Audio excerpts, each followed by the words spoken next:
Et coucou les copains, j'espère que vous allez tous très bien aujourd'hui. On se retrouve dans un nouvel épisode de WeChat. Comme d'habitude, vous allez me dire Manon, tu abuses à dire ça à chaque épisode de podcast. Mais comme d'habitude, je n'ai rien prévu. Et ce que j'ai prévu, ça fait 2 fois que j'essaie de l'enregistrer. C'est un petit épisode sur les sortes de sorcières, etc. Sauf en fait ça me saoule. Voilà, j'ai actuellement pas envie d'enregistrer cet épisode-là. Parce que ça me saoule. Voilà, alors vous allez me dire, mais c'est hyper intéressant et tout. Je suis complètement d'accord avec vous, c'est hyper intéressant, c'est hyper pratique. Mais là, actuellement, au jour d'aujourd'hui, à l'heure qu'il est, c'est-à-dire 19h40, je n'ai ni l'envie, ni l'énergie de vous parler de ça. Genre, ça matche pas avec mes énergies du moment. Là, je sais pas, j'ai envie de parler avec vous, qu'on discute et tout. Je voulais d'ailleurs avoir votre avis sur le podcast sur les sacrifices et la magie des animaux. Parce que c'est un épisode qui m'a tenu un petit peu à cœur. Même si je pense qu'il était peut-être pas très informatif.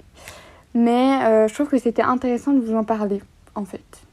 Donc voilà, vous me direz. Et puis voilà. En fait, aujourd'hui, je pense que j'ai envie de vous parler des dramas TikTok.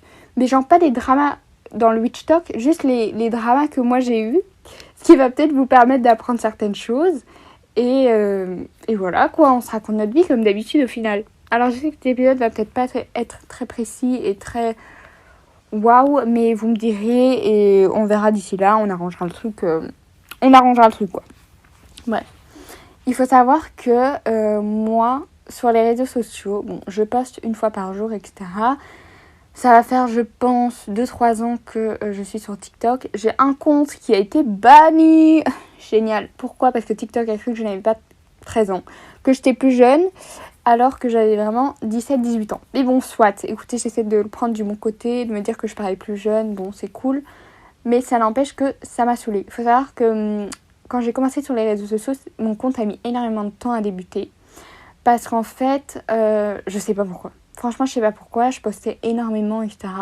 L'algorithme TikTok change tellement que je ne sais pas pourquoi.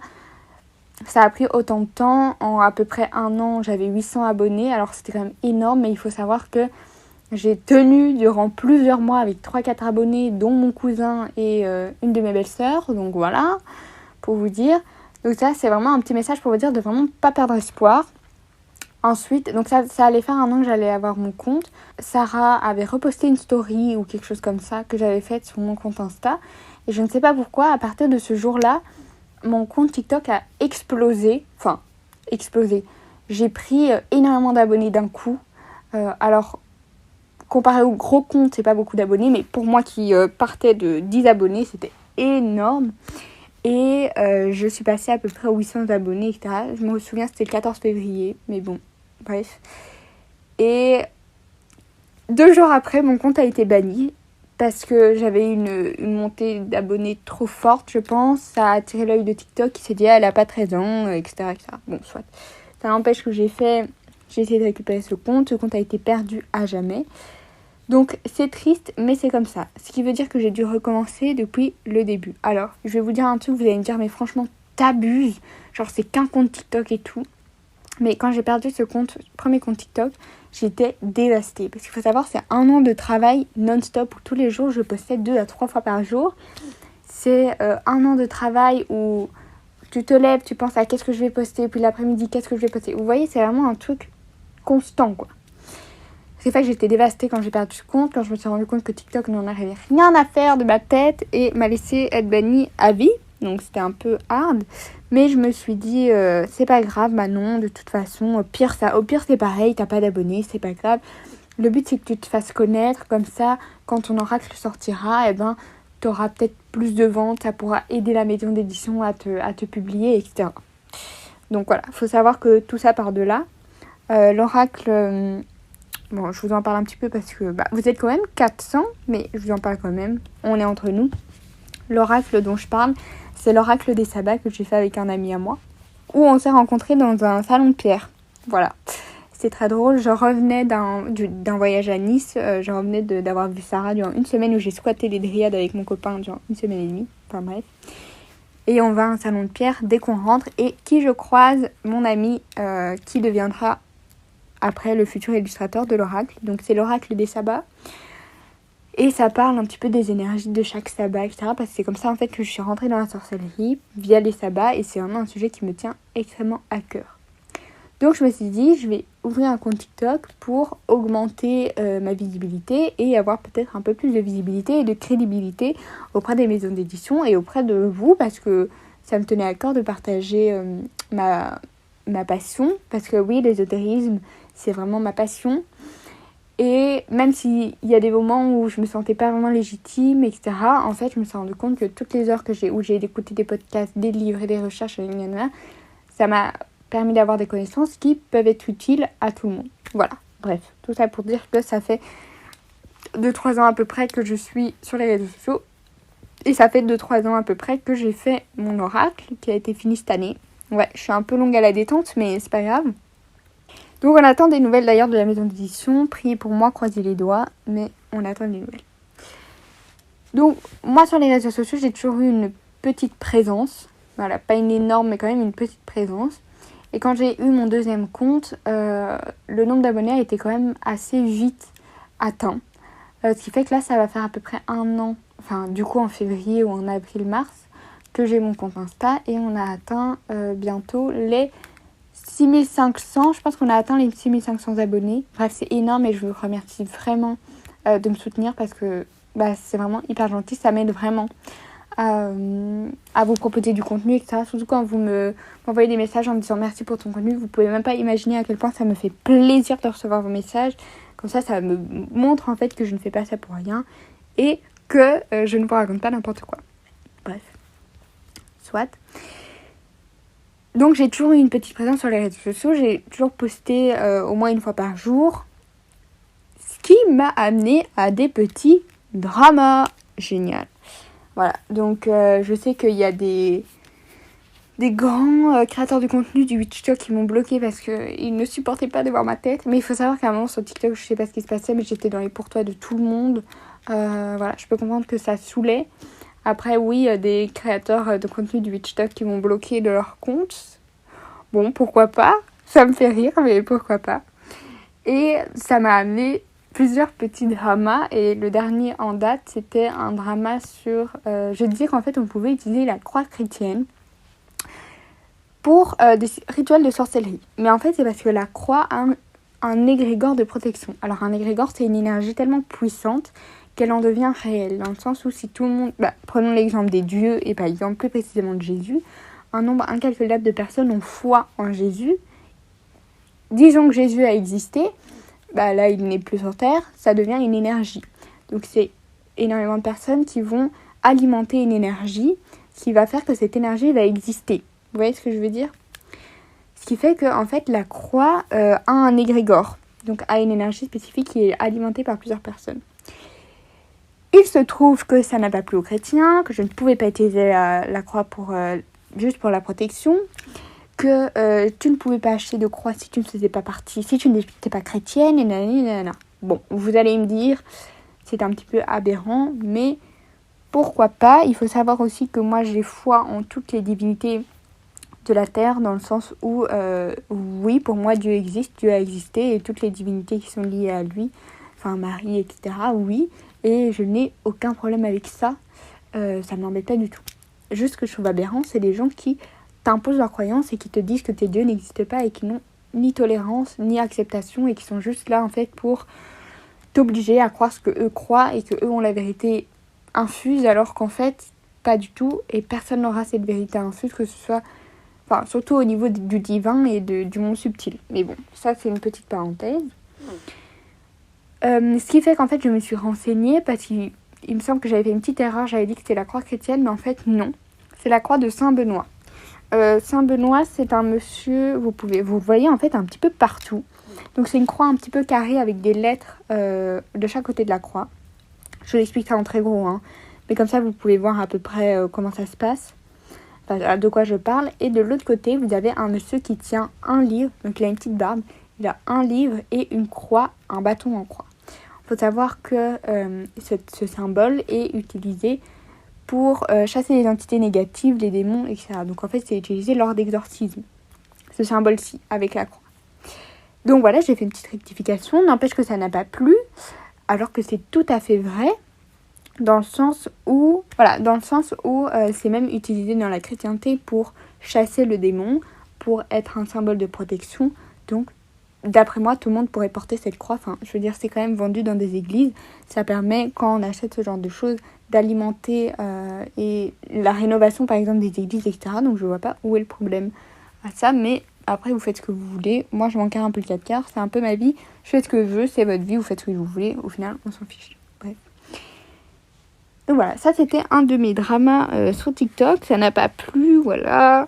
Vous savez, hein, les... En fait, j'ai pas envie de dire les chrétiens sur TikTok parce que bon, c'est vraiment pas une généralité. Je sais que c'est une toute petite partie de la généralité. En général, les chrétiens, c'est une religion extrêmement belle, c'est une religion extrêmement douce et qui unit beaucoup de gens. C'est vraiment quelque chose de magnifique. En tout cas, moi, j'adore que ce soit au niveau... En fait, même les prières, les divinités sont belles. Et en plus de ça, l'architecture des églises, c'est magnifique. Je ne sais pas si vous avez déjà été au Vatican. Moi, j'ai eu l'occasion d'aller au Vatican et d'assister à une messe du Vatican, ce qui était, ma foi, incroyable. Et l'architecture est magnifique. Mais c'est magnifique. Bref, du coup, en fait, c'est pour ça que je trouve ça un petit peu aberrant, les gens qui disent « Oui, tu ne peux pas faire de la sorcellerie et être chrétien. » Alors, en fait, si, tu peux. Mais je comprends les gens qui ne veulent pas que ce soit associé parce que oui, dans la chrétienté, eh bien, la sorcellerie est bannie, etc. Ok, mais ça n'empêche que une personne qui pratique la sorcellerie, on peut acheter des croix, on peut être subjugué par la beauté de la chrétienté et du Christ, etc. C'est vraiment c'est une religion déjà qui est omniprésente. Ça ne sert à rien de fermer les yeux là-dessus. Et ça sert à rien toujours de crier au « Ah, les chrétiens, ils font ci, les chrétiens, ils font ça ». Oui, ok, c'est pas cool. Il y en a qui sont pas tolérants. Il y en a qui respectent pas les croyances. Il y en a qui sont insultants. Franchement, on a juste envie... bref, c'est horrible. Je peux tout à fait comprendre parce que j'en fais les frais. J'en paye les frais. Surtout m'afficher sur les réseaux sociaux. Et toutes les personnes qui m'écoutent et qui ont un compte public sur les réseaux sociaux dans le domaine de l'ésotérisme, vous savez que Dieu te guide. C'est un peu facile de le commenter et on en reçoit tous. Mais c'est comme ça. On peut pas changer les choses. Et les gens n'écouteront pas. Mais il faut vraiment comprendre que c'est une minorité des gens. Comme vous avez une minorité d'hellénistes qui vont venir vous dire « Ah, ma sœur, on n'est pas avec toi parce que j'ai eu le malheur de dire que... » c'était sous cette vidéo-là où je parlais de la chrétienté. En fait, il y a des gens qui ne supportent pas les chrétiens et il y a des chrétiens qui ne supportent pas les polythéistes. Et c'est comme ça. Et c'est une minorité. Ce sont des gens qui n'ont pas compris le respect. Bref. Voilà, vous comprendrez que ces genres de choses, ça m'aberre parce que vraiment, moi, la chrétienté, c'est quelque chose quand j'étais petite, j'ai baigné dedans. J'ai des croix dans ma maison, etc. parce que ma famille est chrétienne et ça n'empêche qu'on s'entend très bien. Voilà, on s'entend tous très très bien et je trouve ça aberrant que les gens interdisent les autres gens de vivre et de faire ce qu'ils veulent. Bref, vous comprendrez tout au long de ce podcast qu'en fait, je suis très énervée et c'est le genre de choses qui me révolte un petit peu quand on ne laisse pas vivre les gens. Et surtout quand on n'est pas éduqué sur le sujet. Écoutez, vous verrez. Donc ça, c'était le dernier en date, c'était celui-ci. Et avant, j'ai eu une petite discorde parce que j'ai eu le malheur de dire que le satanisme n'était pas forcément lié à Satan et que ce n'était pas forcément quelque chose de mal. Voilà, ce qui est tout à fait vrai. Je vous conseille plusieurs épisodes sur le sujet chez Arcana les Mystères du Monde. Il a fait un podcast dessus, c'est génial. Et il y a plein de sources que vous pouvez trouver sur le sujet. Il faut savoir que le satanisme n'est pas lié à Satan. Alors, certains me diront « Oui, mais dans le mot satanisme, il y a Satan. » En effet, bien vu l'artiste, c'est le même mot. Mais ça n'empêche que dans le satanisme, vous avez plusieurs branches dans le satanisme. Comme dans l'hellénisme, vous allez prier plusieurs divinités. Vous voyez ce que je veux dire. Bref, le satanisme, il y a plusieurs branches. Vous avez le satanisme antichrétien qui est le satanisme le plus répandu. C'est malheureusement de celui-là dont les médias parlent et qui est le plus souvent répandu. Pourquoi ? Parce que c'est comme vous l'avez entendu, antichrist, antichrétien. C'est là où vous allez retrouver les messes noires, les sacrifices, etc. Les trucs un peu gore qui vont être... En fait, ça va être la divination. Enfin, pas de la divination, mais en gros, tu pries l'inverse de Jésus. Donc là, c'est vraiment relié à la chrétienté. Mais il faut savoir que les gens qui font partie de l'antichrist, donc le satanisme antichrist, croient en Jésus. Sinon, il n'y aurait pas d'antichrist. Vous comprenez ce que je veux dire ? Et malheureusement, c'est celui-là dont on entend le plus parce que c'est le seul qui est médiatisé. Du coup, c'est bien dommage, mais c'est comme ça. Il faut savoir aussi que la majorité des satanistes, ne sont pas pour le satanisme, j'ai du mal, anti-chrétien. Dans le sens où ils sont pas pour, tout simplement. Ils ne cautionnent pas ce satanisme anti-chrétien. Et vous avez d'autres sortes de satanisme où vous allez prier, par exemple, j'avais les noms précis, mais allez, je sais plus.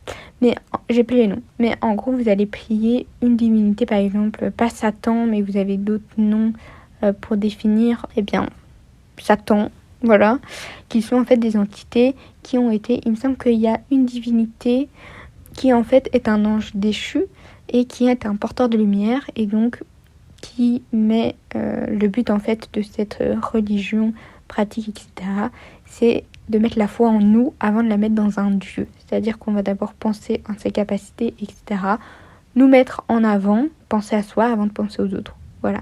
Je sais que dans le satanisme, la vengeance est prédominante, mais après j'ai envie de vous dire que dans beaucoup de religions, croyances, pratiques, c'est comme ça, donc il ne faut pas crier « Ah, le satanisme, c'est mal ». Non, c'est comme ça un petit peu partout. Les rituels de bannissement, les rituels de malédiction, etc., c'est de la vengeance, et c'est comme ça, et ce sera toujours comme ça. Et pourtant, ça ne fait pas forcément partie du satanisme. Vous voyez ce que je veux dire ? Bref.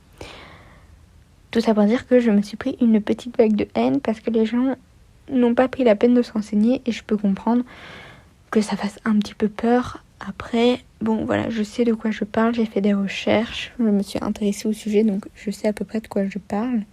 Et je trouve ça important en fait de dire que oui, le satanisme c'est pas forcément mal et qu'il faut se renseigner sur le sujet parce que on prie des divinités comme dans n'importe quelle religion qui ont des noms qui peuvent faire peur parce qu'ils sont reliés à des croyances datant du Moyen-Âge que le diable nanani et nanana, ok, mais ça n'empêche que il faut se renseigner, changer ses schémas cognitifs et changer de mode de pensée. C'est bien, ça s'appelle l'apprentissage. Donc voilà. Donc si un jour vous entendez parler du satanisme, n'ayez pas peur, renseignez-vous et vous allez voir que c'est une religion tout aussi belle que les autres religions et que c'est sympa. Voilà. Donc ça, je sais que c'était les plus gros dramas, entre guillemets, que j'ai eu. Après, vous savez, bon, c'est les méchants commentaires qu'on reçoit, quoi. De Hubert, 45 ans, qui ne sait pas quoi faire sur TikTok et qui te dit « Ah, mais il faut arrêter de fumer, hein !» Mon gars, en fait, genre, non. Continue à faire tes figurines et après, on en reparlera. Enfin, bref. Mais voilà, je sais qu'en tout cas, c'est deux sujets qui font parler, liés à la sorcellerie et la chrétienté. Enfin, oui, en fait, je comprends pourquoi. Mais ce que je comprends pas, c'est qu'il y a énormément de personnes chrétiennes ou faisant partie de la chrétienté qui me suivent. Et c'est pas grave. Enfin, moi, ça me fait très plaisir que des personnes s'intéressent au sujet parce que vous pouvez vous intéresser sans forcément pratiquer ce qui se fait. Comme je m'intéresse au Christ, etc. Ça n'empêche que je ne pratique pas forcément. Mais je trouve ça très intéressant. Et il me semble que c'est tout. Qu'est-ce que j'ai eu d'autre comme drama ? C'est pas un plus gros drama, mais ça a fait percer ma vidéo, en fait. C'est quand j'avais dit des signes de l'univers, avec des fleurs mauves, et évidemment, c'était la saison des fleurs mauves, donc je me suis pris une vague de commentaires de « Ah oui, mais il s'agirait de se renseigner, nanana ». N'empêche que merci pour vos commentaires, tous les rageux, là, parce que j'ai atteint les 54 000 vues, les 10 000 j'aime. Donc, voilà, c'est ma petite victoire, mon petit bonheur. Comme quoi, juste pour vous dire que faut pas s'arrêter au premier obstacle, pardon. Je sais que quand on est créateur de contenu dans ce domaine-là, c'est difficile, c'est compliqué parce que, en fait, on se fait tacler tout le temps. Mais il faut pas oublier que les gens parlent parce qu'ils ont peur et que c'est pas grave, qu'ils vont se renseigner et que nous, ça va pas changer notre vie dans le sens où il faut garder ses objectifs en vue. Moi, mon objectif, c'est de publier mon oracle, d'en publier un deuxième et d'avoir un petit peu de crédibilité dans la communauté ESO et de pouvoir vivre de ma passion. Et donc je ferai tout pour y arriver, même me prendre des vagues de haine de personnes qui ne savent pas ouvrir internet alors qu'on est en 2024, ou me prendre la team 14 ans qui me disent alors oui, si des gens viennent me dire après ce podcast ou sous mes vidéos c'est pas bien de s'attaquer à des gens de 13-14 ans, je m'attaque pas du tout à eux, je dis simplement qu'à partir d'un âge tu n'es pas assez renseigné sur le sujet.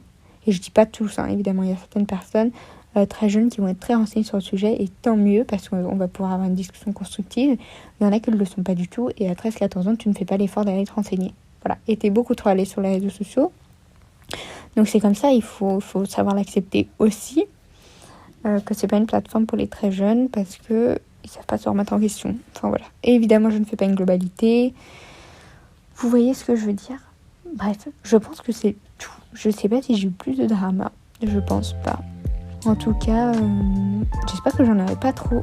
Mais écoutez, on verra. L'avenir nous le dira, l'univers nous le dira. Et si ça doit arriver, c'est que ça doit arriver. Et que ça nous mènera à quelque chose de constructif. Voilà. Sur ce, un grand merci de m'avoir écouté. J'espère que ce petit podcast vous aura plu. Bon, on parle pas forcément de sorcellerie ni rien. Mais voilà, on discute. Ça faisait longtemps qu'on n'avait pas eu de petits épisodes comme ça où on discute simplement. Donc j'espère que ça vous aura plu. Comme d'habitude, n'hésitez pas à vous abonner, à liker la chaîne, à mettre une jolie note. Ça me fait toujours plaisir. Et à partager sur vos réseaux sociaux si le podcast vous a aidé ou s'il peut aider d'autres personnes. Sur ce, je vous fais plein de gros bisous et on se retrouve à la semaine prochaine. Bisous!